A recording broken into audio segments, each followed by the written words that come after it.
আসসালামু আলাইকুম রহমতুল্লাহ বারাকাতুহু। প্রিয় ভিউয়ার্স, আজকে একটা বিষয় নিয়ে আলোচনা করব। বিষয়টি হচ্ছে উমরে ফারুক রাদিয়াল্লাহু তাআলা আনহু-এর শাহাদাতের ঘটনা। তিনি কিভাবে শাহাদাত বরণ করলেন। কাফের আবু লুলু, তাকে কাফের মুনাফিক এবং সর্বোচ্চ আখ্যা দেওয়া যায়। কারণ যেই ব্যক্তি আমিরুল মুমিনিন তাকে হত্যা করতে পারে, এত বড় জঘন্য কাজ করতে পারে, তাকে কাফের মুশরিক বলাটা জায়েজ। তো কিভাবে হত্যা করলো, তার রাগটা কি?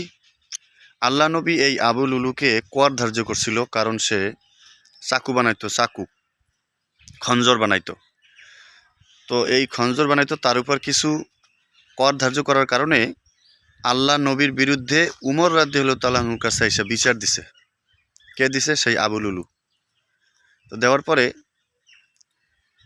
উমর ফারুক রাদিয়াল্লাহু তাআলা আনহু বলছে যে, তোমার অভিযোগটা কি? তখন বলছে যে, আল্লাহ রসুল আমার উপরে কর ধার্য করছে, অনেকের কাছ থেকে কম করছে, আমার কাছ থেকে বেশি করছে।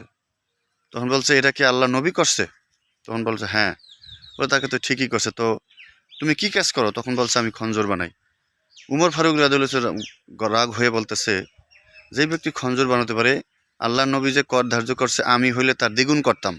তখন ওই যে রাগটা রয়ে গেল, আল্লাহর নবী ওফাতের পরে সুযোগ খুঁজতেছিল কিভাবে তাকে কতল করা যায় উমর ফারুক রাদিয়াল্লাহু তাআলা আনহুকে। তো সে খঞ্জর বানানো শুরু করলো। এমন একটা খঞ্জর বানালো, দুই পাশে ধার। তো ফজরের নামাজের সময় এই আবু লুলু কী করলো, চাদরের ভিতরে করে নিয়ে লুকিয়ে নামাজে দাঁড়িয়ে গেল। উমরে ফারুক রাদিয়াল্লাহু তাআলা আনহু যখন নামাজে দাঁড়ালো, তখন তার পাঁজরের মধ্যে এই খঞ্জর দিয়া কোপ মারতে থাকলো। কিছুক্ষণ পরে মাটিতে লুটিয়ে পড়লো এবং আরেকজনকে সামনে ইমামতি করার জন্য দিল। কিছু সাহাবী তাকে নিয়ে আসলো পিছনে, অজ্ঞান হয়ে গেল।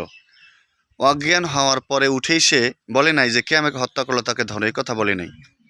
অথচ ওই আবু লুলু উমর ফারুক রাদিয়াল্লাহু তাআলা আনহুকে চাকু মারার পরে 13 জন সাহাবীকে সে আহত করছে। চাকু মারতে মারতে ওখান থেকে দৌড়ে পালালো।